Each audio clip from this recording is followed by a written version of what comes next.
Ini adalah WBCQ, menghadirkan radio World's Last Chance kepada Anda dari Monticello, Maine, Amerika Serikat.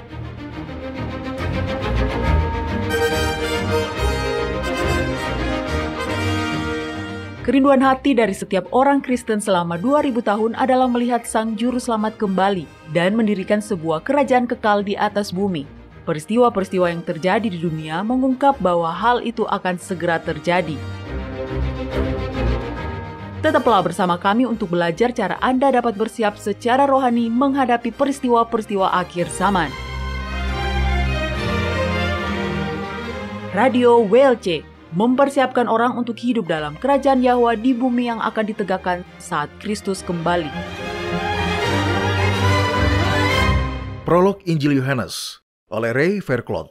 Dalam beberapa dekade terakhir, sejumlah besar teolog telah menunjukkan bahwa kitab Yohanes pasal 1 ayat 1 berbicara hanya tentang satu pribadi, yaitu Bapa, dan bahwa firman bukanlah pribadi lain, bukan Yahusua Kristus. Dan faktanya, firman Yahwa itulah yang membuat ciptaan menjadi ada pada saat penciptaan dalam kitab Kejadian, seperti yang sudah dinyatakan di dalam kitab Mazmur pasal 33 ayat 6, bahwa oleh firman Yahwa langit telah dijadikan. Jadi kitab Kejadian pasal 1 dan kitab Yohanes pasal 1 sudah jelas paralel. Yahwa melalui firman-Nya memanggil semua ciptaan menjadi ada. Kemudian ciptaan baru dimulai di dalam Yahusua, sang anak Yahwa. Istilah Ibrani yang di sini kita artikan sebagai firman adalah dafar. Dalam istilah bahasa Aram itu disebut membra, dan itu disebut logos di dalam bahasa Yunani. Semua istilah ini berarti perkataan atau firman. Itulah yang mengungkap penyikapan diri Yahwa, ekspresi atau penyataan dari dirinya. Banyak leksikon yang menunjukkan bahwa logos berarti ucapan, perintah, keputusan, rencana, ekspresi pikiran, pemikiran kreatif, tujuan, janji, pesan, kebijaksanaan, atau alasan. Firman adalah terjemahan logos yang kurang sesuai, karena logos juga mencakup pemikiran, ucapan, dan tindakan. Jadi frasa seperti pikiran kreatif Yahwa yang diekspresikan ke dalam aktivitas, tujuan atau rencana yang dinyatakan atau ditetapkan oleh Yahwa, perintah Yahwa yang bertujuan, atau frasa-frasa lain yang serupa, lebih mencerminkan arti dari logos. Jadi Yohanes dengan gaya khas Yahudi berbicara tentang rancangan besar Yahwa, tujuan dan pikirannya, program abadinya. Sebuah petunjuk yang sangat membantu kita memahami semua ini dapat kita temukan dalam prolog surat pertama Yohanes yang memberikan potongan komentar dari prolog Injilnya. Dari kitab 1 Yohanes pasal 1 ayat 1-3, kita belajar bahwa firman adalah tujuan atau janji Yahwa yang telah ditetapkan untuk memberikan kepada manusia kehidupan yang kekal atau kehidupan di dunia yang akan datang. Jadi janji umum yang diberikan, tujuan yang telah dinyatakan, atau kegiatan ekspresif yang telah direncanakan adalah apa yang telah ada sejak semula, yang telah kami dengar, yang telah kami lihat, tentang firman kehidupan. Dan kehidupan itu telah dinyatakan dan telah terlihat, sehingga para murid dapat melihat dan menyentuhnya. Saat itulah tujuan yang telah ditetapkan untuk membawa kehidupan pada zaman yang akan datang menjadi daging. Ini paralel atau sejajar dengan tindakan ekspresi diri Yahwa yang menghasilkan ciptaan yang pertama. Yohanes dalam surat pertamanya mengatakan, kehidupan di dunia yang akan datang adalah bersama Yahwa. Kitab 1 Yohanes pasal 1 ayat 2. Dengan penjelasan itu, dia memberitahu kita bahwa itu adalah janji kehidupan, yang pada awalnya ada bersama Yahwa, dan belum menjadi anak Yahwa. Sang anak barulah ada ketika dia telah dilahirkan di dalam Maria. Prolog ini tidak menunjukkan percakapan antara Yahwa dan firman itu. Setelah Yahusua lahir, Yohanes mencatat banyak komunikasi antara Yahwa dan Yahusua. Hal ini lebih lanjut menunjukkan bahwa firman itu meskipun bersifat pribadi, yang berasal dari Yahwa, namun firman ini bukanlah sesosok pribadi yang terpisah dari Yahwa sampai Yahusua lahir. Pemahaman kita tentang prolog ini menjadi lebih baik ketika kita memeriksa detail internalnya. Ini memberikan kita petunjuk tentang bagaimana memahami berbagai bagiannya. Misalnya referensi Yohanes untuk mereka yang lahir dari Yahwa. Kitab Yohanes pasal 1 ayat 12 dan 13 menunjukkan bahwa itu adalah tujuan yang dinyatakan Yahwa untuk membuat ciptaan baru. Seperti yang juga dikatakan pada ayat-ayat lain di sepanjang kitab-kitab Perjanjian Baru. Dan ayat 18 menunjukkan bahwa tidak seorang pun telah melihat atau mengenal Yahwa, dan oleh karenanya rencana keselamatan Yahwa itu pun dikirim dalam bentuk manusia. Ayat 14. Untuk menjelaskan, menyatakan, atau mengungkapkan dia. Ayat 18. Menurut ayat 17, pengungkapan seperti itu hanya sebagian dicapai oleh hukum Taurat. Tetapi kasih karunia dan kebenaran dan pengetahuan yang lebih penuh tentang Yahwa diwujudkan melalui Yahuswa Kristus. Menariknya, prolog Yohanes ini menunjukkan kesesuaian atau kesejajaran yang mencolok dengan kitab Amsal pasal 8 ayat 22-30 di mana hikmat dipersonifikasikan tetapi tidak pernah dihipostatisasi atau tidak pernah dijadikan pribadi yang nyata. Ada juga sebuah kesamaan khusus antara kitab Yohanes pasal 1 ayat 1 dan pendahuluan kitab Ibrani. Terjemahan Alkitab modern menampilkan perpaduan tata letak kata-kata puitis dan kata-kata biasa yang membentuk prolog Yohanes. Bentuk puitis dari prolog ini yang sedikit berbeda dikemukakan oleh seorang teolog Katolik, Raymond Brown. Dia membaginya dengan cara, bait pertama terdiri dari ayat 1 dan 2. Bait kedua terdiri dari ayat 3 sampai 5. Bait ketiga terdiri dari ayat 10 sampai ayat 12b. Dan bait keempat terdiri dari ayat 14 dan 16. Karena faktor puitis ini tidak dikenali di masa-masa sebelumnya, prolog itu pun dimaknai secara harfiah. Hal ini mengakibatkan hipostatisasi kata dalam ayat 1-5, yaitu mengubah firman menjadi pribadi yang terpisah dari Yahwa. Hal ini menyebabkan kesalahpahaman pada apa yang sebenarnya dimaksud oleh Yohanes. Ketika sebuah karya sastra berbentuk puitis, karya itu akan secara alami mengandung bahasa metafora, yang dalam hal ini adalah bahasa kiasan personifikasi. Roger Haidt, seorang sarjana Jesuit, menjelaskan dengan berkata, hipostatisasi berarti membuat sebuah ide atau konsep menjadi sesuatu yang nyata. Simbol, hikmat, firman, dan roh yang ditemukan dalam kitab suci Yahudi dan mengacu pada Yahwa adalah bukan hipostatisasi tetapi personifikasi. Perubahan besar terjadi ketika sebuah personifikasi diubah bentuknya menjadi hipostatisasi. Perubahan besar itu menyebabkan maksud Yohanes diputarbalikkan dan menciptakan sesosok pribadi kedua dalam ketuhanan. Monoteisme pun telah dirusak. Yahwa dibuat menjadi dua pribadi, dan itu adalah sebuah bencana. Personifikasi yang ada di dalam prolog kitab Yohanes sudah tepat, karena yang dijadikan sumber oleh Yohanes adalah literatur Ibrani atau Aram, di mana personifikasi memang digunakan secara bebas. Misalnya, kata dabar dalam bahasa Ibrani yang diterjemahkan sebagai firman, sering dipersonifikasikan dalam kitab-kitab Ibrani, dengan segera firmannya berlari. Kitab Mazmur pasal 147 ayat 15. Firman diperlakukan seolah-olah firman itu adalah seseorang. Tetapi firman itu secara harfiah bukanlah seseorang. Jadi logos yang dipersonifikasikan bukanlah sebuah ide baru bagi Yohanes atau para pembacanya. Fakta bahwa logos secara gramatikal adalah maskulin secara gender dalam bahasa Yunani, namun itu tidak berarti bahwa logos secara seksual adalah maskulin ketika diterjemahkan ke dalam bahasa Inggris. Jadi, misalnya, dalam bahasa Prancis sebuah meja adalah feminin. Tetapi itu tidak akan disebut she dalam bahasa Inggris. Sebuah kata adalah sebuah benda, yaitu it dalam bahasa Inggris. Segala sesuatu dijadikan olehnya. Di sini, akhirannya dalam bahasa Indonesia ini adalah it dalam bahasa Inggris. Dan itu mengacu pada firman. Kitab Yohanes pasal 1 ayat 3. Kata Yunani logos muncul di dalam LXX, Alkitab Perjanjian Lama versi Yunani, sekitar 1.500 kali. Dan kata itu tidak pernah menggambarkan orang secara harfiah. Kata itu juga muncul lebih dari 300 kali dalam kitab suci Kristen. Dan hanya satu kali ditulis secara salah dengan menggunakan huruf kapital. Karena dianggap sebagai pribadi dalam kitab Yohanes pasal 1.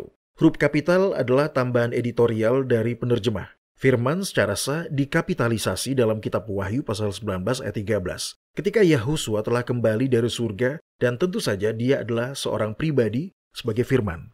Jadi seperti yang sudah dikatakan oleh Dr. Colin Brown dari Sekolah Alkitab Fuller, membaca kitab Yohanes pasal 1 ayat 1 seolah-olah itu berarti pada mulanya adalah anak. Adalah jelas-jelas salah. Profesor teologi di Heidelberg, H.H. Wendt, mengatakan, kita seharusnya tidak perlu berdebat mengenai pendapat Philo tentang firman sebagai sesosok pribadi yang sudah ada sebelumnya. Dengan kata lain, kita tidak harus mengikuti filsuf Yahudi Philo dengan ikut-ikutan menganggap bahwa firman adalah sesosok pribadi yang berbeda. Profesor dalam bidang ketuhanan James Dunn berkata, bagian awal dari puisi itu, maksudnya adalah kitab Yohanes pasal 1, kita masih berurusan dengan hikmat, bukan sebagai sesosok makhluk hidup, tetapi sebagai ucapan bijak Yahwa yang dipersonifikasikan. Dan lagi, Roger Haidt mengatakan, satu hal yang pasti, prolog kitab Yohanes tidak mewakili pengetahuan deskriptif langsung tentang entitas ilahi atau yang disebut firman, yang turun dan menjadi manusia. Membaca sebuah metafora sebagai ucapan literal adalah salah tafsir. Apa yang kita pahami sekarang telah dibagikan oleh beberapa bapak gereja mula-mula. Komentar Origenes tentang kitab Yohanes mengatakan, logos hanya diartikan sebagai ucapan Bapa yang dinyatakan dalam diri sang anak ketika Yahuswa dikandung. Tertulian tahun 155-230 menerjemahkan logos sebagai pidato. Dan dia berkata, dalam bahasa sederhana kita, mengenai kitab Yohanes pasal 1, dapat dikatakan bahwa firman wahyu itu pada mulanya ada bersama Yahwa. Para pendengar, pandangan ini bertahan di Spanyol dan di Eropa Barat sampai setidaknya abad ke-7. Jika kita membicarakan terjemahan Alkitab sebelum versi King James muncul pada tahun 1611, maka 7 terjemahan utama menggunakan huruf kecil F untuk firman. Dan ada banyak terjemahan sejak tahun 1611 yang mencerminkan fakta bahwa tidak ada orang kedua yang dibicarakan dalam kitab Yohanes pasal 1 ayat 1. Misalnya konkordansi Diaglot, terjemahan tahun 1985 oleh sejarawan Yahudi Huck J. Schoenfield dan terjemahan 1993 oleh Robert W. Funk. Contoh beberapa terjemahan bahasa Inggris modern dari ayat ini adalah, pada mulanya Yahwa mengekspresikan dirinya. Ungkapan pribadi itu, firman itu, pada mulanya ada bersama Yahwa dan adalah Yahwa. Terjemahan J.B. Phillips. Pada mulanya sudah ada tujuan. Tujuan dalam pikiran Yahwa. Tujuan dari keberadaan Yahwa sendiri. Tujuan ini menjadi manusia di dalam diri Yahuswa. Terjemahan G.B. Caird dari buku Teologi Perjanjian Baru. Pada mulanya telah ada firman dan hikmat ilahi. Firman dan hikmat ilahi ini ada di sana bersama Yahwa. Itu ada di sana bersama Yahwa sejak dari mulanya. Semuanya terjadi melaluinya. Terjemahan Robert Funk. Para pendengar, dari penjelasan yang sudah disampaikan ini, tampaknya terjemahan yang tepat dari kitab Yohanes pasal 1 ayat 1a dapat menjadi, pada mulanya sudah ada tujuan yang telah ditetapkan dan tujuan itu pada mulanya ada bersama Yahwa. Yang perlu diperhatikan adalah fakta bahwa puisi ini, kitab Yohanes pasal 1 ini, disusun dalam bentuk yang disebut paralelisme bertingkat, di mana kata terakhir dari satu frasa menjadi kata pertama dari frasa berikutnya. Begitu seterusnya hingga yang paling tinggi. Berikut ini adalah terjemahan dari komentar lanjutan mengenai kitab Yohanes pasal 1 ayat 1b. Dan tujuan yang telah ditetapkan adalah karakteristik Yahwa. Secara tata bahasa bagian ini dapat diterjemahkan, firman itu adalah Yahwa, atau firman itu adalah seperti Yahwa, dari sifat dan karakter Yahwa atau ilahi. Tidak adanya penggunaan artikel menjadi penanda yang pasti bahwa ini adalah predikasi dan bukan identifikasi. Ini berarti bahwa firman itu memiliki kualitas Yahwa. Itu tidak identik dengan Yahwa. Artikel Philip Harner yang berjudul Kata Benda Predikat Anartros Kualitatif menyatakan bahwa kata benda predikat anartros yang mendahului kata kerja yang merupakan contoh kemunculan kedua dari kata theos dalam kitab Yohanes pasal 1 ayat 1 dapat berfungsi terutama untuk mengekspresikan sifat atau karakter subjek. Kekuatan kualitatif dari predikatnya begitu menonjol sehingga kata bendanya tidak dapat dianggap pasti. Dana dan Menti dalam buku berjudul Manual Grammar of the Greek New Testament menyatakan hal yang sama. Seperti hanya UBS, Handbook Series, yang mengatakan, karena tidak ada kata sandang yang muncul setelah kata Yahwa, maka kata Yahwa jelas merupakan predikat dan kata firman adalah subjeknya. Ini berarti bahwa kata Yahwa di sini setara dengan kata sifat. Dan ini membenarkan terjemahan yang berbunyi, firman itu ada bersama-sama dengan Yahwa. Terjemahan ayat 1b berikut mencerminkan poin dari tata bahasa ini. Firman itu ada bersama Yahwa dan berbagi sifatnya. Terjemahan dari buku The Translator. Dan sebagaimana Yahwa, demikianlah firman. Terjemahan dari Revised English Bible. Sifat firman adalah sama dengan sifat Yahwa. Terjemahan dari Berkeley. Firman itu ilahi. Terjemahan Movet, juga Smith, dan Goodspeed.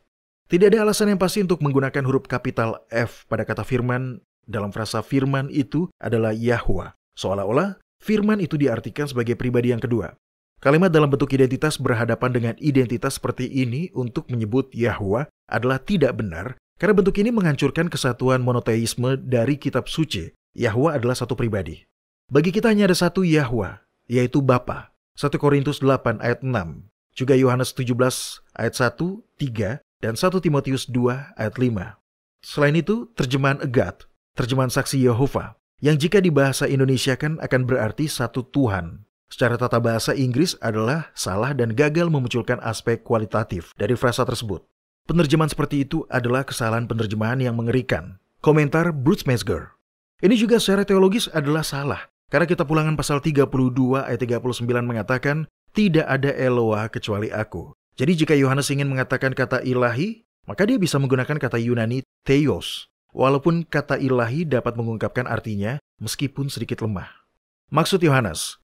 Yohanes menulis prolognya untuk menunjukkan bahwa Yahwa telah memiliki sebuah tujuan dari sejak awal. Yohanes kemudian menunjukkan pergerakan kemajuan dari tujuan ini sampai puncaknya ketika tujuan itu diwujudkan. Kitab Yohanes pasal 1 ayat 14. Tujuan itu menjadi manusia dalam diri Yahuswa. Prolog itu secara intrinsik memiliki pergerakan yang dinamis dan menentukan titik fokusnya sendiri. Ini dimulai secara universal dan berakhir dengan cara yang konkret. Komentar Kushel. Pergerakan maju ini seolah-olah mendorong ke arah ayat 14 yang merupakan titik klimaks dari prolog itu.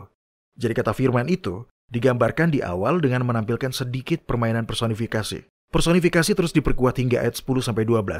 Saat puisi itu mengarah pada perwujudan dari pribadi Yahusua yang nyata dalam ayat 14. Prolog ini juga mempersempit fokusnya secara teratur dari yang bersifat umum pada mulanya ayat 1, 2, 3a. Kemudian menyempit menjadi umat manusia yang tidak mengenal dia. Ayat 3b sampai 5 dan 10. Lebih lanjut menyempit menjadi umatnya sendiri yang tidak menerima dia. Ayat 11. Menyempit lagi menjadi mereka yang menerima dia. Ayat 12 dan 13. Dan akhirnya fokusnya menyempit menjadi firman itu telah menjadi daging. Ayat 14a. Ayat 14b, kemudian 16 dan 17 menunjukkan superioritas dari rencana pamungkas Yahwa yang dilafalkan agar menjadi ada di dalam diri sang anak yang diperanakan secara unik. Tahap ini lebih unggul dari tahap yang disampaikan sebelumnya melalui Musa atau Taurat. Ayat 18 menunjukkan bahwa hanya melalui sang anak yang unik ini, Yahwa dinyatakan sepenuhnya. Firman umum yang dipersonifikasikan. Ayat 1 dan 2, bait pertama dari puisi itu. Pada mulanya sudah ada tujuan yang telah ditetapkan, dan tujuan ini sudah ada bersama Yahwa. Dan tujuan itu adalah karakteristik dari Yahwa. Ini pada mulanya sudah ada bersama Yahwa. Pada mulanya tidak merujuk langsung pada penciptaan di dalam kitab Kejadian, tetapi pada suatu waktu sebelum penciptaan itu, ketika Yahwa membentuk sebuah tujuan untuk menghasilkan manusia sebagai calon potensial untuk keabadian. Pada mulanya juga menyiratkan makna keselamatan dalam ciptaan baru, ayat 13. Frasa bersama-sama dengan Yahwa berarti firman itu berasal dari Dia. Hal ini sama seperti dalam kitab Ayub pasal 27 ayat 11. Pengetahuan itu yang ada pada Yang Maha Kuasa tidak akan kusembunyikan. Ayat 3-5, bait kedua. Segala sesuatu, alam semesta, dijadikan oleh Dia, dan tanpa Dia tidak ada satupun yang telah jadi dari segala yang telah dijadikan. Dalam Dia ada hidup pada zaman yang akan datang, kekekalan, dan kehidupan itu adalah terang manusia. Terang itu, kebenaran tujuan Yahwa, bersinar di dalam kegelapan. Segala tipu daya setan mulai dari Taman Eden, dan kegelapan tidak menguasainya. Kitab Kejadian pasal 3 ayat 15 dan seterusnya. Terjemahan Alkitab sebelum versi King James pada tahun 1611 dan juga dalam beberapa terjemahan modern Dia Autau dalam ayat 3 dan 4 diterjemahkan melalui itu, bukan melalui Dia. Penggunaan kata ganti itu untuk firman adalah sudah tepat, karena puisi itu ditulis dengan pola pergerakan maju dengan personifikasi yang semakin kuat. Puncaknya, firman itu menjadi pribadi Yahusua. Dalam bait pertama dan kedua, firman yang adalah non-pribadi adalah sinonim yang dekat dari terang, yang juga menggunakan kata ganti itu, sebuah kata ganti netral. Catatan, Raymond Brown berkomentar, kata Yunani, zoe, kehidupan, tidak pernah berarti kehidupan alami atau biasa dalam tulisan-tulisan Yohanes, dan prolog itu berbicara tentang kehidupan yang kekal. Itulah kehidupan di zaman yang akan datang, kehidupan di kerajaan yang akan datang yang dapat dinikmati sekarang melalui roh. Bagian prosa pertama. Mungkin saja ayat 6-9, 12c, 13, dan 15, 17, dan 18 adalah prosa asli yang disisipi dengan puisi yang sudah terstruktur. Ayat 6. Datanglah seorang yang diutus Yahwa, namanya Yohanes. Ayat 8. Dia bukan terang itu, tetapi dia harus memberi kesaksian tentang terang itu. Ayat 9. Terang yang sesungguhnya, pewahyuan pribadi Yahwa melalui Yahusua, yang menerangi setiap orang sedang datang ke dalam dunia. Sebuah frasa umum di antara orang-orang Yahudi menurut World Biblical Commentary. Personifikasi firman menjadi lebih kuat bait ketiga. Ayat 10. Dia, firman, tujuan Yahwa yang dipersonifikasikan, telah ada di dalam dunia, kosmos, dunia, manusia. Dan dunia dijadikan melalui Dia, tetapi dunia tidak mengenal Dia. Ayat 11. Dia, tujuan Yahwa yang dipersonifikasikan, tetapi tujuan yang berdaging sekarang mulai terlihat. Datang melalui hukum kepada milik kepunyaannya, Israel. Tetapi orang-orang kepunyaannya itu tidak menerimanya. Puisi tersebut bergerak ke tahap lain menuju klimaks dengan semakin memperkuat personifikasi dengan menyampaikan wahyu bahwa tujuan Yahwa dalam bentuk Taurat sebelumnya telah ditolak oleh Israel. Namun, karena pengenalannya tentang terang yang sesungguhnya dalam ayat 9, mungkin maksud Yohanes untuk menunjukkan bahwa Yahusua sebagai perwujudan tujuan Yahwa di dalam daging datang ke Israel dan Dia tidak diterima. Dengan demikian Yohanes sedang mempersiapkan kita untuk pengumuman klimaks di ayat 14. Ayat 12a dan b. Tetapi semua orang-orang yang tercerahkan, yang menerimanya dengan memelihara Taurat yang menjadi pembimbing mereka menuju Sang Mesias, diberinya tujuan Yahwa yang dipersonifikasikan, kuasa agar mereka menerima Sang Mesias dan menjadi anak-anak Yahwa.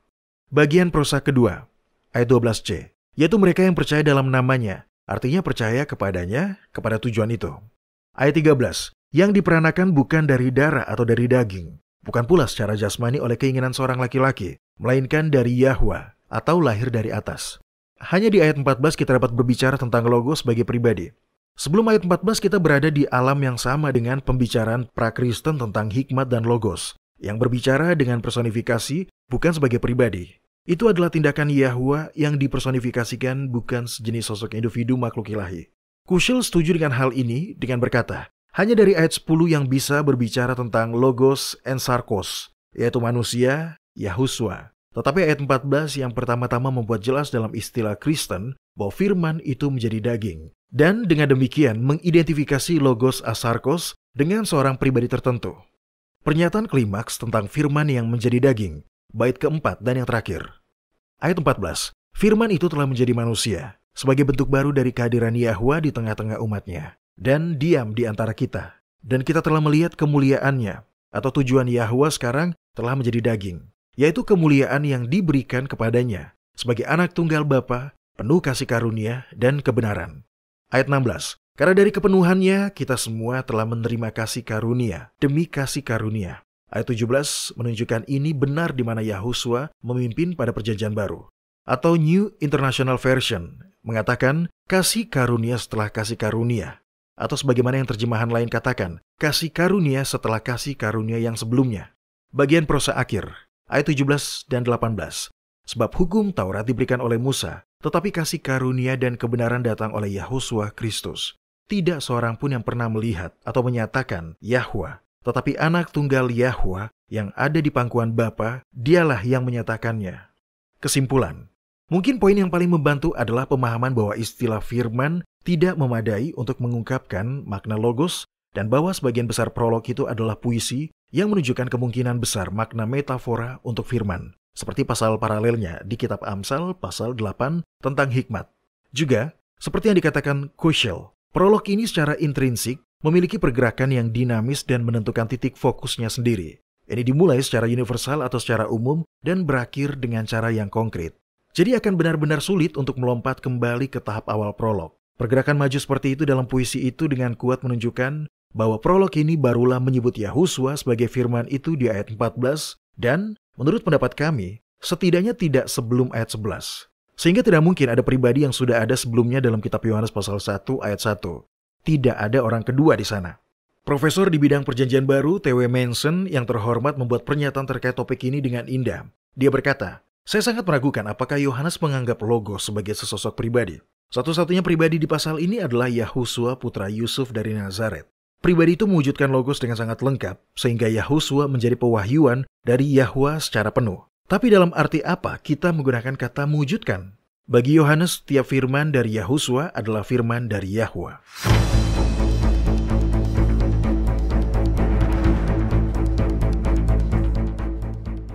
Anda mendengarkan radio World's Last Chance di WBCQ yang mengudara pada gelombang 31 meter di frekuensi 9330 kHz. Radio World's Last Chance mempersiapkan orang untuk menyambut Sang Juru Selamat yang segera kembali.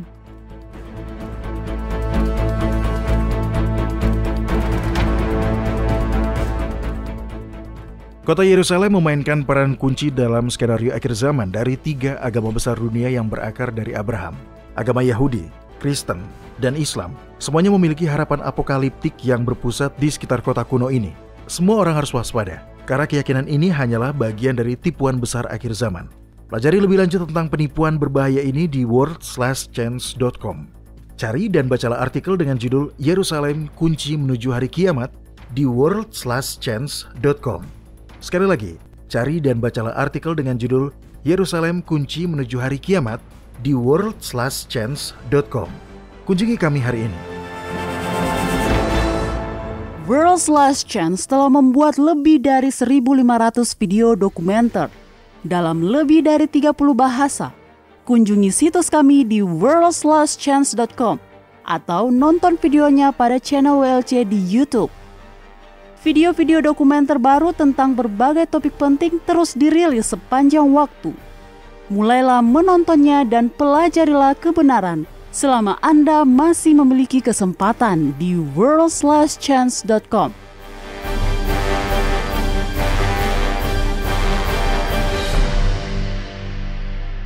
Sekarang saatnya untuk segmen kotak surat harian kita. Baiklah, Doni dan para pendengar sekalian, pertanyaan pertama yang kita terima hari ini menurut saya adalah sebuah pertanyaan yang bisa dipahami atau pernah dirasakan oleh banyak orang, setidaknya oleh orang-orang yang pernah kesulitan dengan diri mereka sendiri. Pertanyaan ini dikirim oleh Belinda Murray di Amerika Serikat. Dia menuliskan, "Halo WLC, saya dan suami saya sedang kesulitan untuk mengetahui cara mengatasi beberapa situasi yang memecah belah keluarga kami. Saudaranya akan segera menikah dan orang tuanya menolak untuk menghadiri acara itu karena saudaranya itu akan menikahi seorang pria. Kedua mertua saya merupakan orang-orang yang sangat konservatif dan mereka percaya bahwa bila mereka menghadiri acara pernikahan tersebut, maka mereka akan berdosa karena mendukung homoseksualitas. Oleh karena itu, mereka juga menekan anggota-anggota keluarga yang lainnya untuk ikut memboikot pernikahan itu. Suami saya merasa tersakiti. Dia dan saudaranya itu sangat dekat, dan dia merasa bahwa bila dia juga tidak menghadirinya, maka itu akan memberikan konsekuensi bagi hubungannya dengan saudaranya di masa depan kelak. Kami ingin melakukan hal yang benar, tapi kami tidak yakin apa yang harus kami lakukan. Apakah ada aturan-aturan dalam Alkitab yang bisa kami terapkan untuk situasi ini?" Ini adalah sebuah situasi yang sulit. Ada banyak potensi yang bisa menyakiti kedua belah pihak. Dan karena pernikahan gay telah menjadi legal di beberapa negara, maka Anda sudah bisa memahami mengapa situasi ini begitu genting. Dan semakin banyak orang yang akan mengalaminya kelak. Iya, dan bukan hanya anggota keluarga yang akan dilibatkan, tapi teman-teman kita juga, Doni. Tapi saya menyukai pertanyaan Belinda. Pertanyaan itu tidak asal-asalan. Tidak disertai dengan opini yang penuh emosi dan ditempatkan sesuai dengan aturan-aturan. Aturan-aturan apa yang ada di dalam Alkitab yang bisa membantu untuk mengatasi situasi ini? Mungkin kitab suci tidak memberikan solusi yang mendetail untuk setiap permasalahan yang ada. Tetapi bila Anda mengetahui aturan-aturan Alkitab yang mana yang harus diterapkan, maka Anda tidak akan salah. Oke, jadi aturan-aturan apakah itu, Doni? Bila itu tidak dicantumkan di dalam kitab suci, bagaimana kita bisa mengetahui aturan mana yang harus kita patuhi? Baiklah, dalam hal ini sama seperti pada banyak hal lainnya. Jalan hidup Sang Juru Selamatlah yang mesti kita jadikan pedoman. Oh iya, saya sangat bersyukur kita masih memiliki itu sebagai pedoman. Dulu, Yahusua berteman dengan para pendosa. Nyatanya, itulah alasan mengapa orang-orang yang menganggap diri mereka benar saat menolaknya. Nah, Mario, tolong bacakan kitab Lukas pasal 15 dan bacakan ayat 1 dan 2. Baiklah, di sini dikatakan, para pemungut cukai dan orang-orang yang berdosa biasanya datang kepada Yahusua untuk mendengarkan dia. Maka bersungut-sungutlah orang-orang Farisi dan ahli-ahli Taurat katanya. Dia menerima orang-orang berdosa dan makan bersama-sama dengan mereka. Ini adalah kutipan ayat yang secara khusus mengungkap bahwa Yahusua tidak hanya menerima orang-orang berdosa. Di sini kita juga mendapatkan bahwa Sang Juru Selamat umat manusia juga dengan sukarela bergaul dengan orang-orang berdosa itu. Mario, selanjutnya tolong bacakan kitab Matius pasal 11 dan bacakan ayat 18 dan 19. Karena Yohanes datang, ia tidak makan dan tidak minum, dan mereka berkata, dia kerasukan setan. Kemudian anak manusia datang, dia makan dan minum, dan mereka berkata, lihatlah, dia seorang pelahap dan peminum, sahabat pemungut cukai dan orang berdosa. Ayat ini tidak menyebutkan bahwa Yahusua adalah seorang pelahap ataupun peminum. Semua orang harus makan dan minum, atau kalau tidak, kita akan mati. Dia makan dan minum sembari bergaul dengan orang-orang yang dianggap penuh dosa, oleh orang-orang yang menganggap diri mereka benar. Lihat kan? Orang-orang Farisi tidak akan menerima apalagi bergaul dengan orang-orang yang mereka anggap berdosa. Benar. Kita sering menganggap diri kita lebih baik dari orang-orang Farisi. Tapi ketika kita memikirkannya baik-baik, ada banyak umat Kristen hari ini yang melakukan hal yang sama. Menolak untuk bergaul dengan orang-orang yang mereka anggap berdosa. Oke, tapi bukankah bergaul dengan pasangan sejenis, menghadiri pernikahan mereka, makan malam di rumah mereka, dan mengundang mereka ke rumah Anda atau apapun lah, bukankah itu bisa dianggap sebagai dukungan atas dosa yang mereka lakukan, Doni? Menurut saya, itulah yang takut untuk dilakukan oleh banyak umat Kristen saat ini, dan itu adalah alasan mengapa mereka menolak untuk bergaul dengan para pendosa. Tanpa diragukan lagi, Yahusua juga bergaul dengan orang-orang berdosa. Dia menerima mereka. Ya, betul. Tetapi dia tidak ikut berbuat dosa bersama mereka. Dia tidak pernah menerima yang namanya dosa itu sendiri. Apakah Anda ingat apa yang dia katakan pada seorang wanita yang tertangkap basah berbuat zina? Iya, dia berkata, "Aku pun tidak menghukum engkau. Pergilah dan jangan berbuat dosa lagi mulai dari sekarang." Yahusua datang untuk menyelamatkan orang-orang berdosa. Semua orang-orang yang berdosa. Bukan hanya beberapa jenis orang-orang berdosa, tetapi semua orang-orang berdosa. Mereka tertarik kepadanya karena mereka tahu dia akan tetap menerima mereka meskipun mereka adalah seorang pendosa. Jadi dia membenci dosa, tetapi mengasihi para pendosa. Ya, tepat sekali Mario. Dan dalam mengasihi orang-orang berdosa, dia tidak merasa perlu untuk mencela perbuatan dosa mereka. Mereka sendiri sudah mengetahui bahwa mereka adalah orang-orang berdosa. Yang dia berikan kepada mereka adalah kasih dan penerimaan. Dan itu juga yang bisa kita lakukan. Adalah tugas Roh Kudus untuk mengadili, bukan tugas kita. Tugas kita adalah untuk menunjukkan kasih dan penerimaan Yahusua dengan cara memperlakukan semua orang dengan kasih yang sama seperti dengan yang dia lakukan. Oke. Saya mengerti penjelasan Anda dan menurut saya itu sungguh indah.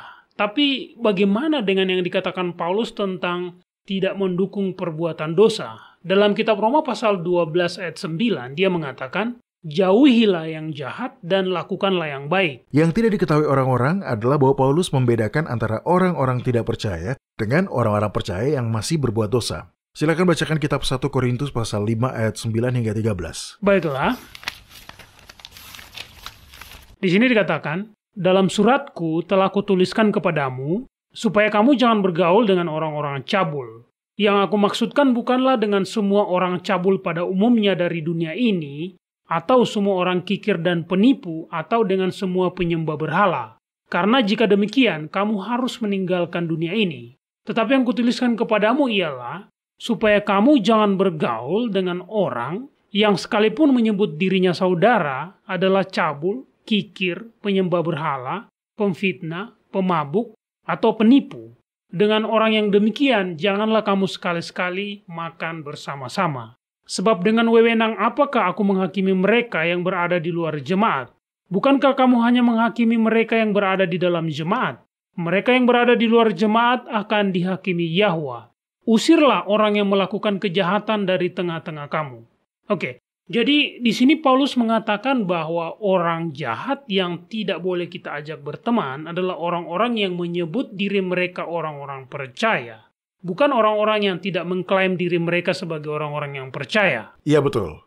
Nah sekarang, bagaimana orang-orang seharusnya menerapkan ini dalam kehidupan pribadi mereka masing-masing? Adalah sebuah persoalan yang seharusnya kita serahkan kepada Yahwa dan pribadi orang-orang itu. Bila Anda meminta, Dia akan mengajari Anda apa yang harus dilakukan di setiap situasi yang sedang Anda hadapi. Iya, hal lain yang mesti diingat adalah Dia sedang merangkul orang-orang. Sementara penghukuman hanya membuat orang-orang menjauh. Ada sebuah kutipan dari salah seorang penulis favorit saya yang baru-baru ini saya baca. Oke, tunggu sebentar. Akan saya carikan kutipannya. Saya membacanya lagi baru-baru ini dan di dalamnya dikatakan, Yahwa tidak menempatkan kita di dunia untuk menjadi hakim, tetapi untuk memperlihatkan belas kasih Kristus. Menggembar-gemborkan dosa orang lain adalah cara setan dalam melakukan sesuatu. Dan itu bukanlah cara Yahwa. Kristus adalah satu-satunya yang bisa membaca hati. Satu-satunya yang bisa mengukur pertobatan dan mengetahui bobotnya yang sebenarnya. Dan orang-orang yang menganggap diri mereka bertanggung jawab untuk menghakimi orang-orang berdosa akan dianggap lebih berdosa dibandingkan orang-orang yang mereka hakimi itu. Kita harus mempraktekkan cara Yahwa melakukan segala sesuatu, bukan dengan menggunakan cara kita sendiri. Dan bila kita salah dalam semua hal itu, lebih baik kita berbelas kasih daripada berbuat kejam. Kristus menempatkan dirinya di dalam kemanusiaan di setiap detail pengalaman yang ada. Berhati-hatilah dalam menghadapi pikiran manusia. Kristus telah menebus setiap jiwa yang ada. Saya menyukai itu. Bila kita salah, maka tetaplah berbuat baik. Baiklah, pertanyaan selanjutnya dikirim oleh... saya tidak tahu pertanyaan ini dikirim oleh siapa dan di mana. Tidak ada nama dan alamat pengirimnya, tetapi ini adalah pertanyaan yang bagus dan menurut saya kita semua pernah mengalaminya.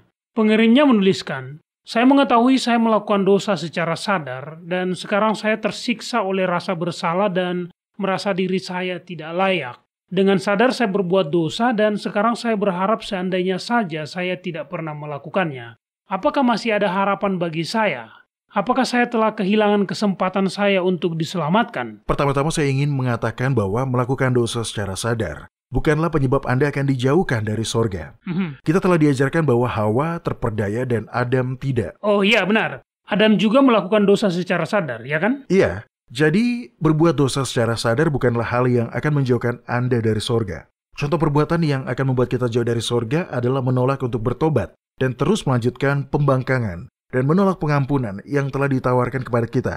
Mari tolong bacakan kitab Wahyu pasal 12 ayat 9 dan 10. Dan naga besar itu, si ular tua yang disebut iblis atau setan yang menyesatkan seluruh dunia, dilemparkan ke bawah, dia dilemparkan ke bumi bersama-sama dengan pelayan-pelayannya. Dan aku mendengar suara nyaring di sorga berkata, sekarang telah tiba keselamatan dan kuasa dan pemerintahan Theos kita, dengan kekuasaan dia yang diurapinya, karena telah dilemparkan ke bawah pendakwa saudara-saudara kita, yang mendakwa mereka siang dan malam di hadapan Theos kita. Anda bisa melihat bahwa di sini si iblis disebut sebagai pendakwa saudara-saudara kita. Pertanyaan ini dituliskan dengan rasa bersalah, karena iblis mendakwanya. Entah pengirim surat ini adalah laki-laki atau perempuan, tetapi iblis mendakwanya karena berbuat dosa secara sadar. Tapi kita semua adalah orang-orang berdosa. Kitab Roma pasal 3 ayat 23 mengatakan bahwa semua orang telah berbuat dosa dan telah kehilangan kemuliaan Yahwa.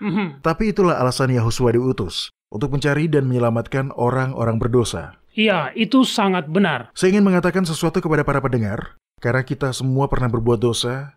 Bila Anda merasa amat sangat bersalah, anggap saja itu adalah pertanda bahwa Anda belum terlambat untuk diselamatkan. Masa pencobaan belumlah berakhir. Fakta bahwa Anda sedang bergelut dengan rasa bersalah membuktikan bahwa masih ada harapan untuk Anda. Karena bila hati Anda betul-betul telah tenggelam ke dalam dosa, bila Anda sudah sangat terlambat untuk diselamatkan, maka Anda tidak akan merasa bersalah sama sekali. Hati Anda akan menjadi sangat keras, hingga bahkan dorongan roh Yahwa tidak akan memberikan efek apa-apa kepada Anda. Ya, dan yang Anda katakan itu adalah dosa yang tidak dapat dimaafkan. Ya kan, Doni? Ya. Menolak dan terus menolak keselamatan hingga akhirnya hati Anda sudah tidak lagi peduli. Bila Anda dibanjiri rasa bersalah dan keraguan, ketahuilah bahwa perasaan-perasaan tersebut berasal dari iblis, pendakwa saudara-saudara kita. Iblis mengetahui semua orang yang menemui Yahwa akan diterima dan diampuni. Jadi karena itu, dia mencoba untuk menghancurkan iman orang-orang yang hatinya berpegang teguh pada kebenaran dan keadilan. Jangan dengarkan setan itu. Temuilah Yahwa apa adanya. Jangan menunggu hingga diri Anda membaik dengan sendirinya. Anda tidak bisa melakukan itu. Terlebih lagi, dia tidak ingin Anda melakukan itu. Temuilah dia dan terimalah pengampunan yang dia tawarkan. Barang siapa yang datang kepadaku, dia tidak akan kubuang. Amin. Para pendengar sekalian, pekerjaannya adalah menyelamatkan orang-orang berdosa. Itulah pekerjaan yang menyenangkan baginya. Sebagai pesan penutup, saya akan menambahkan satu janji lagi yang terdapat di dalam Alkitab, yaitu dalam kitab 1 Yohanes pasal 1 ayat 9. Saya yakin Anda telah menghafalnya. Ya benar, Doni, saya sudah menghafalnya. Itu adalah salah satu kesukaan saya. Di dalamnya dikatakan, jika kita mengakui dosa kita, maka Dia adalah setia dan adil, sehingga Dia akan mengampuni segala dosa kita dan menyucikan kita dari segala kejahatan. Dia tidak hanya akan mengampuni dosa kita, tapi Dia juga akan menyucikan dan mengembalikan kita ke jalan benar yang dulu kita lalui sebelum kita menjadi tersesat. Bila Anda kembali tergoda untuk berbuat dosa, itu tidak berarti bahwa Anda belum diampuni. Itu hanya berarti bahwa Anda diberikan kesempatan kedua untuk memilih. Dan pada saat itu, dalam kekuatan Yahwa, Anda bisa memilih untuk melakukan hal yang benar. Ya, itu sangat betul. Itu adalah sebuah janji yang indah. Oke, para pendengar, pertanyaan kita selanjutnya datang dari Elke Hoffman di Stuttgart, Jerman. Dia menulis, halo LC, 6 bulan yang lalu suami saya meninggal di dalam sebuah kecelakaan mobil. Baru-baru ini, anak saya bertanya, apakah menurut saya ayahnya akan masuk surga? Rupanya seorang anak perempuan di gereja memberitahunya bahwa ayahnya akan masuk neraka karena ia bukan seorang Kristen. Ya, sudah jelas hal ini membuat anak saya marah. Suami saya adalah orang yang sangat baik semasa hidupnya. Dia ramah, jujur, dan murah hati kepada semua orang. Dia memiliki integritas. Dia adalah seorang suami dan ayah yang baik. Tapi, dia bukanlah seorang Kristen. Nyatanya, dia telah dinyatakan sebagai seorang ateis. Saya tidak tahu mesti berkata apa kepada anak saya. Suami saya jauh lebih ramah dan lebih pengasih ketimbang beberapa orang Kristen yang pernah saya temui. Tapi, dia adalah seorang ateis. Apa yang harus saya katakan kepada anak saya? Wah, Doni, ini sungguh situasi yang sulit. Iya Mario, ini adalah situasi yang sulit. Terima kasih telah mengirim pertanyaan Anda. Elke, pertama-tama izinkan saya untuk mengatakan bahwa saya turut berduka cita atas kehilangan Anda. Mengasuh anak berdua saja sudah merupakan hal yang sulit. Bahkan akan menjadi semakin sulit bila Anda harus melakukannya sendirian. Sebelum saya menjawab pertanyaan Anda, saya ingin meyakinkan Anda bahwa Yahwa tidak akan meninggalkan atau mengabaikan Anda. Sesulit apapun hidup yang Anda jalani. Sebenarnya di dalam Alkitab ada janji yang dikhususkan untuk wanita dan perempuan yang sendirian. Janji tersebut ada di dalam kitab Yesaya pasal 54 ayat 5. Mario tolong bacakan. Baik, di sini dikatakan, sebab yang menjadi suamimu ialah Dia yang menjadikan engkau. Yahwa semesta alam namanya. Yang menjadi penebusmu ialah yang Maha Kudus, Eloa Israel. Dia disebut Eloa seluruh bumi. Yahwa akan menjadi suami Anda. Dia akan menyediakan kebutuhan Anda dan melindungi Anda. Dan terlebih lagi, Dia akan menjadi ayah bagi anak Anda. Bila Anda membutuhkan kebijaksanaan dalam memelihara anak Anda, Dia akan memberikannya. Dia akan menjadi suami bagi Anda dan ayah bagi anak Anda.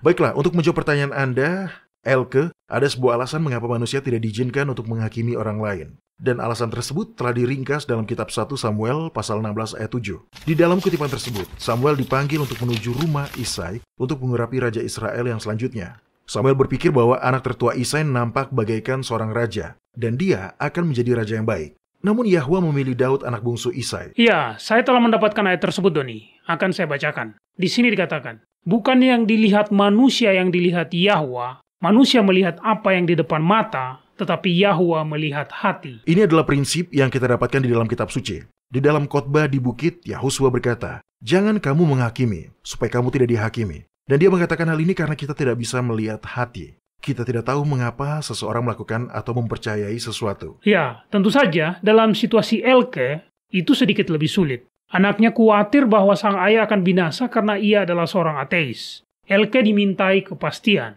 Jadi, apa yang bisa ia lakukan? Apa yang bisa kita lakukan ketika orang yang kita kasihi meninggal dan ia bukanlah seorang Kristen, Doni? Saya akan meyakinkan anak itu bahwa aman bila kita membiarkan Yahwa mengurusi hal tersebut. Di dalam kitab 2 Petrus pasal 3 ayat 9, kita diberitahu bahwa Yahwa menghendaki supaya jangan ada yang binasa.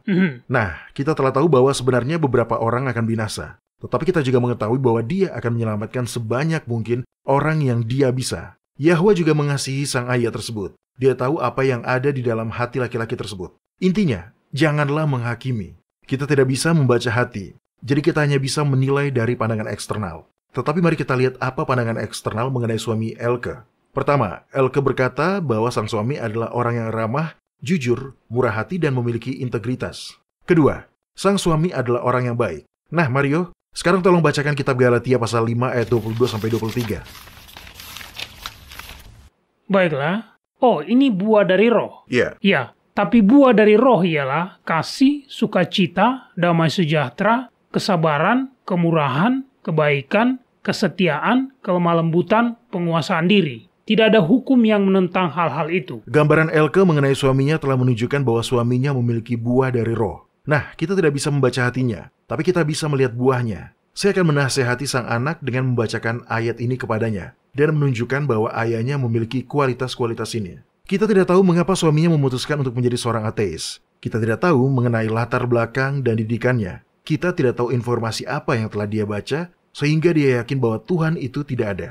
Tapi kita tahu bahwa dia adalah orang yang ramah, jujur, murah hati, dan memiliki integritas. Dia adalah orang yang baik. Baiklah, jadi mari kita lihat apakah saya mengerti penjelasan Anda. Baiklah. Kita tidak bisa melihat isi hati. Tidak. Jadi yang bisa kita lakukan untuk menilainya adalah dengan melihat pendapat orang lain. Dan pendapat orang lain mengenai orang ini akan menunjukkan isi hatinya. Iya, kitab Lukas pasal 6 ayat 45 mengatakan, orang yang baik mengeluarkan barang yang baik dari perbendaharaan hatinya yang baik. Dan orang yang jahat mengeluarkan barang yang jahat dari perbendaharaannya yang jahat. Karena yang diucapkan mulutnya meluap dari hatinya. Tentu saja, kita tidak bisa mengetahui isi hati seseorang. Tapi kita bisa mengetahui bahwa, pertama, Yahwa akan menyelamatkan sebanyak mungkin orang. Dan kedua, tindakan seseorang lebih mengungkapkan isi hatinya dibandingkan dengan perkataannya. Ya, itu poin yang bagus. Ada banyak umat Kristen di luar sana yang beragama Kristen hanya untuk formalitas saja. Mereka lebih banyak berbicara ketimbang melakukan. Sekali lagi, kita tidak tahu mengapa orang ini tidak percaya pada keberadaan Yahwa. Amat mungkin bahwa dengan sedikit waktu dan bukti lagi, dia secara terbuka akan mengakui iman terhadap Yahwa. Tapi buah-buah roh yang ditunjukkan dalam hidupnya mengungkap apa yang sebenarnya penting bagi dirinya. Kita mesti ingat bahwa seorang ateis yang cerdas dan jujur, yang mengungkapkan buah-buah roh di dalam hidupnya, adalah orang yang lebih sesuai dengan prinsip sorga ketimbang seorang Kristen munafik yang hanya gemar menghakimi orang lain. Iya, saya suka dengan jawaban Anda, Doni. Dan itu mengingatkan saya pada kutipan di dalam kitab Matius pasal 7. Tunggu sebentar, akan saya carikan ayatnya. Ayat tersebut memang berbicara mengenai cara membedakan apabila seseorang itu adalah rasul palsu, tapi prinsip ayat ini masih bisa digunakan. Oke, di sini dikatakan, dari buahnya lah kamu akan mengenal mereka. Dapatkah orang memetik buah anggur dari semak duri, atau buah ara dari rumput duri? Demikianlah setiap pohon yang baik menghasilkan buah yang baik, sedang pohon yang tidak baik menghasilkan buah yang tidak baik. Tidak mungkin pohon yang baik itu menghasilkan buah yang tidak baik, ataupun pohon yang tidak baik itu menghasilkan buah yang baik. Dan setiap pohon yang tidak menghasilkan buah yang baik, pasti akan ditebang dan dibuang ke dalam api. Jadi, dari buahnya lah kamu akan mengenal mereka. Bukan setiap orang yang berseru kepadaku, Tuhan, Tuhan, akan masuk ke dalam kerajaan sorga, melainkan dia yang melakukan kehendak Bapakku yang di sorga. Pada hari terakhir, banyak orang akan berseru kepadaku, Tuhan, Tuhan, bukankah kami bernubuat demi namamu, dan mengusir setan demi namamu, dan mengadakan banyak mujizat demi namamu juga? Pada waktu itulah, aku akan berterus terang kepada mereka dan berkata, Aku tidak pernah mengenal kamu. Enyahlah daripadaku, kamu sekalian pembuat kejahatan. Indah dan sungguh benar. Lalu, kita juga selalu bisa berbuat baik. Dalam kitab Yesaya pasal 42, Yahusua digambarkan dengan tindakannya. Bulu yang patah terkulai tidak akan diputuskannya, dan sumbu yang pudar nyalanya tidak akan dipatahkannya. Nah, anak Elke sedang berduka. Dia baru saja kehilangan ayahnya. Dia tidak perlu diberitahu bahwa ayahnya akan binasa karena tidak satupun dari kita yang tahu pasti mengenai hal itu. Kita akan menyerahkan sepenuhnya ke tangan Bapa, karena dialah satu-satunya yang tahu isi hati kita. Amin. Baiklah para pendengar sekalian, sekian segmen Kotak Surat Harian kita untuk hari ini. Dan bagi para pendengar yang masih memiliki pertanyaan atau komentar, kami menantikan kabar dari Anda. Silakan kunjungi situs kami di worldslastchance.com, pilih bahasa Indonesia dan klik hubungi kami. Nah, jika kami tidak sempat untuk menjawab pertanyaan Anda secara langsung melalui siaran radio ini, maka silakan melihat bagian tanya jawab di situs kami. Anda menyukai apa yang Anda dengar?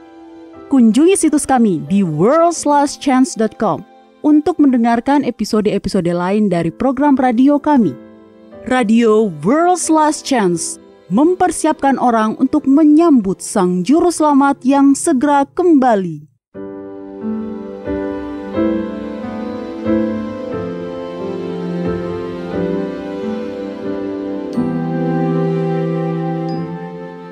Halo, ini adalah janji harian Anda dari firman Yahwa. Ketika saya masih kecil, orang tua saya membawa saya ke sebuah pantai yang sangat terkenal. Pantai itu berada di pesisir California di Amerika Serikat dan disebut Pebble Beach atau Pantai Kerikil. Ya, tentunya sudah jelas banyak pantai di dunia memiliki kerikil. Tapi yang membuat Pebble Beach begitu terkenal dan menarik wisatawan dari seluruh dunia adalah aksi ombak di tempat itu. Ombak tanpa henti menghantam batu-batu yang terjebak di sana. Batu-batu itu terlempar, tergulung, dan jatuh bersama, saling bertabrakan dan kemudian menabrak tebing di sepanjang pantai. Hasilnya adalah batu-batu bulat yang terpoles indah dan halus. Wisatawan mengumpulkan batu-batu ini, membawanya pulang dan sering memajangnya. Saya masih ingat, sebagai seorang anak remaja, betapa bersemangatnya saya menemukan kerikil mata harimau di antara pasir-pasir kuarsa itu. Namun, tidak jauh dari pantai itu, tepat di sekitar tebing, ada teluk kecil yang tenang. Di tempat ini, yang terlindung dari badai oleh karena tebing-tebing di sekitarnya, terdapat pantai yang dipenuhi batu-batu yang tak tersentuh oleh wisatawan. Bahkan, hampir tidak ada orang yang pergi ke sana. Orang-orang lebih suka yang lebih terkenal, yang berombak dan lebih ramai, yaitu Pantai Pebble. Perbedaannya adalah, bebatuan di teluk yang terletak tidak jauh dari pantai itu sama saja dengan batu-batu pantai pada umumnya yang mungkin ada di tempat Anda. Air tenang di teluk yang terlindungi itu tidak memiliki efek seperti dengan gelombang badai di Pantai Pebble. Hasilnya, bebatuan di teluk itu tetap memiliki sudut yang tajam dan bagian luarnya kusam dan kasar. Hanya di Pebble Beach, batu kerikil menjadi halus dan mengkilap karena telah diasah dan digosok oleh badai dan gelombang. Para pendengar, ketika badai kehidupan membuat Anda merasa terpukul, sakit, dan lelah, ingatlah bahwa ada tujuan di balik setiap badai. Yahwa tidak akan pernah menuntun Anda di jalan apapun yang Anda sendiri tidak akan pilih jika seandainya Anda bisa melihat masa depan juga. Kitab Maleakhi pasal 3 memberitahu kita bahwa Yahwa seperti api tukang pemurni logam dan seperti sabun tukang penatu.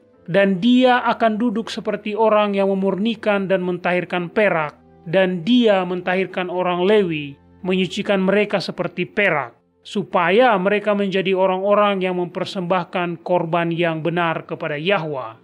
Itu adalah sebuah janji yang luar biasa. Dia tidak akan meninggalkan Anda dalam keburukan dan kecacatan dosa. Dengan cinta dan belas kasih yang tak terbatas, Yahwa akan memurnikan Anda dari semua sampah dosa. Dia akan memoles permukaan yang kasar dan menghaluskan sudut yang tajam dan buruk. Dan ketika dia sudah selesai, dia akan berkenan karena di dalam Anda, dia akan melihat bayangannya sendiri. Jangan berkecil hati ketika Anda gagal untuk mencerminkan dengan sempurna gambar Yahwa. Bukan tugas Anda untuk memurnikan sampah itu. Bagian Anda adalah berserah pada prosesnya dan terus berserah. Percayalah bahwa dia yang telah memulai pekerjaan yang baik di dalam diri Anda akan menyelesaikannya juga.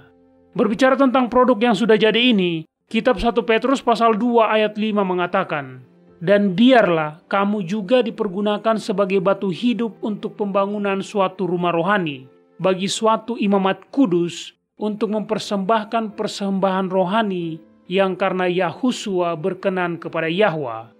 Kepada kita telah diberikan janji-janji yang besar dan berharga. Majulah dan mulailah mengaminkannya.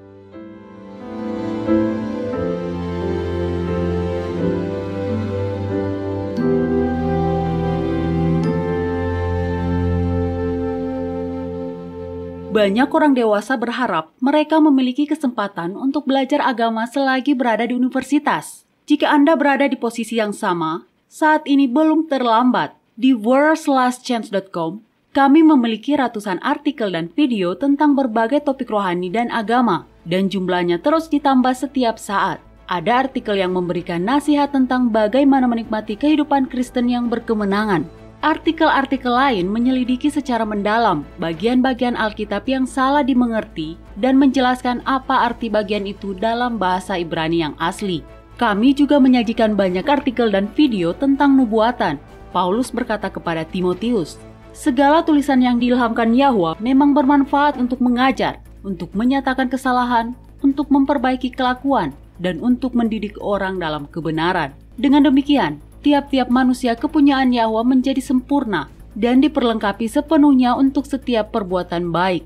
Jika Anda mau membaca dengan seksama materi di situs web kami, Anda akan memiliki landasan yang menyeluruh, bukan hanya pada kebenaran doktrinal, tetapi Anda juga akan mempelajari rahasia-rahasia berdoa yang efektif dan cara belajar Alkitab, sehingga Anda dapat menemukan kebenaran bagi diri Anda sendiri. Kunjungi situs web kami di worldslastchance.com. Tidak ada kata terlambat untuk memulai. worldslastchance.com mempersiapkan orang untuk menyambut Sang Juru Selamat yang segera kembali.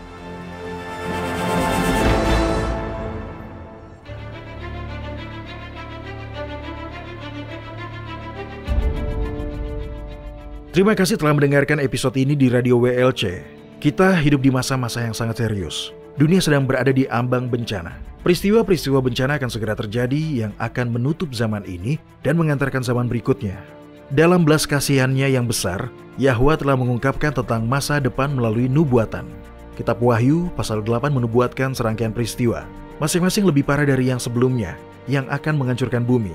Persediaan makanan di bumi akan habis, kelaparan, dan penyakit sampar yang menyertainya akan terjadi. Persediaan air bersih bumi juga akan terpengaruh. Kitab Wahyu pasal 9 mengungkapkan bahwa setan akan menyamar sebagai makhluk luar angkasa. Teror dan kehancuran dari apa yang disebut invasi alien ini akan membuat orang-orang sangat membutuhkan perlindungan dengan cara apapun. Kebebasan untuk hidup dan beribadah sesuai keyakinan di dalam hati akan menjadi tinggal kenangan. Banyak nyawa akan hilang selama rangkaian peristiwa ini. Dan ketika tanda binatang itu dipaksakan, akan ada yang menjadi martir. Setiap peristiwa akan mendatangkan krisis baru berikutnya, sebagai sebuah panggilan belas kasihan yang terakhir untuk bertobat. Karena Yahwa menghendaki supaya jangan ada yang binasa, melainkan supaya semua orang berbalik dan bertobat.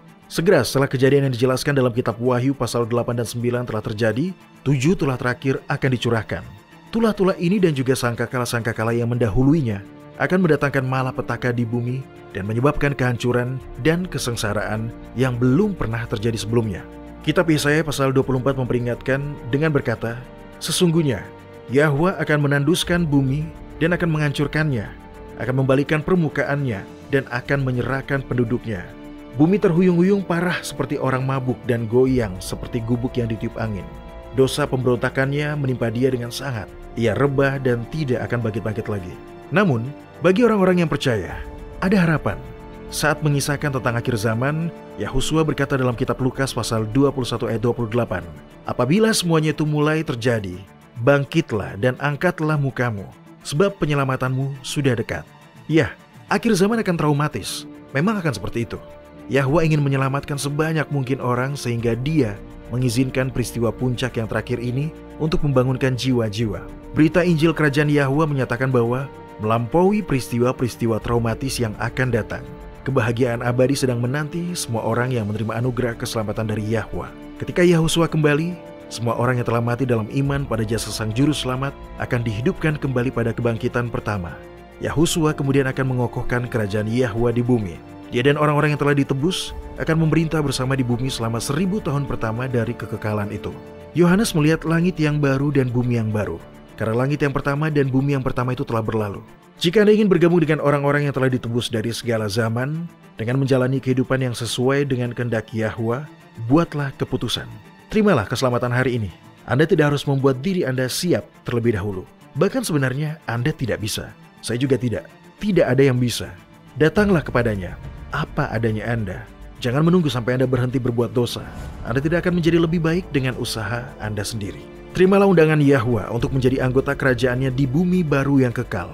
Ketika Anda menerima undangan berharga ini, Yahwa akan memberi Anda hati yang baru. Dalam kitab Yeskiel pasal 36 ayat 26, dia menyatakan, kamu akan kuberikan hati yang baru dan roh yang baru di dalam batinmu, dan aku akan menjauhkan dari tubuhmu hati yang keras, dan kuberikan kepadamu hati yang taat. Menerima hadiah yang tak ternilai ini adalah satu-satunya cara untuk bergabung dengan kerajaannya. Datanglah pada Yahwa, apa adanya Anda. Dia menunggu dengan tangan terbuka lebar untuk menyambut semua orang yang datang kepadanya.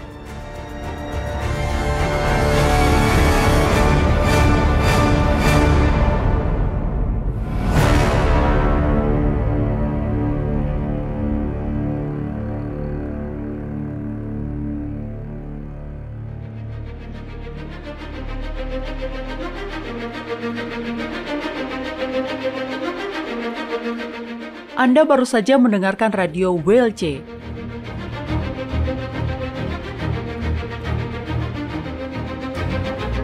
World's Last Chance berkomitmen untuk memberitakan Injil Kerajaan Yahwa kepada dunia. Nubuatan dan peristiwa-peristiwa terbaru mengindikasikan bahwa Sang Juru Selamat sudah akan kembali dalam waktu yang tidak lama lagi. Orang-orang kudus kemudian akan diberikan hidup yang kekal dan Kerajaan Yahwa akan ditegakkan di sini, di bumi ini.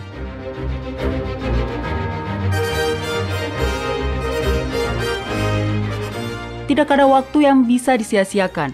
Terimalah anugerah keselamatan hari ini dan izinkan Yahwa menyelimuti Anda dengan kebenaran Kristus.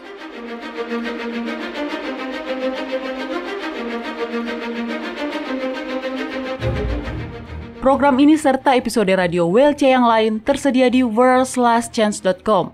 Klik ikon radio WLC di bagian kanan atas beranda.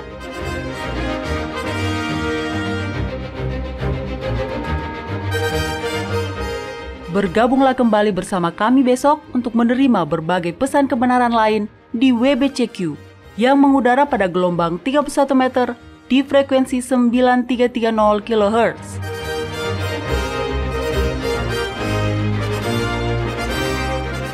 Radio WLC mempersiapkan orang untuk hidup dalam kerajaan Yahwa di bumi yang akan ditegakkan saat Kristus kembali tidak lama lagi.